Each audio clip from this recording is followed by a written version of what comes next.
Так, бүгінгі ролигімізде Ростерм деген газ бойлер.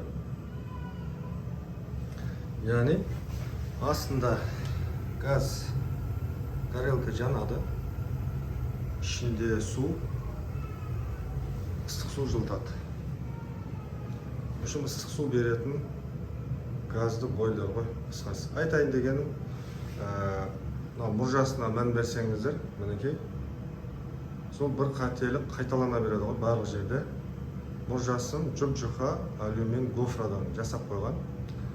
Ал енді оның даладағы көрінісі тіпті масқара. Дуалда тескен дағыны сыртқа әшейін шығарып қойсан. Ары қарай созу деген нәрсе жоқ. Көрдіңіздер ме? Оның бәрі өрескел қате.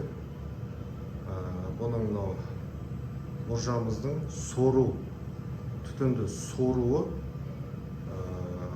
бұндай жағдайда өте нашар болады. Яғни олар түтін ішке ұрып, адамдар түтіннен уланып қалуы әбден мүмкін. Сол себепті әдейі түсіріп жатырмын міне. Мен тек мынау жөндеуге келдім. Ақауын анықтап жөндедім. Мынау бойлер қосылды. Қазір енді сыртқысын көрсетейін.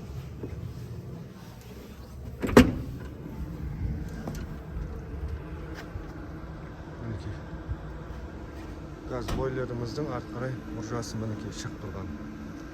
Бұл олай болуы мүмкін емес. Бұндай жағдайда түтіннің сору өте нашар болады. Осы айтайын дегенім осы. Үйдің иелері міндетті түрде ескертіледі мынау жағдай. Онсыз болмайды.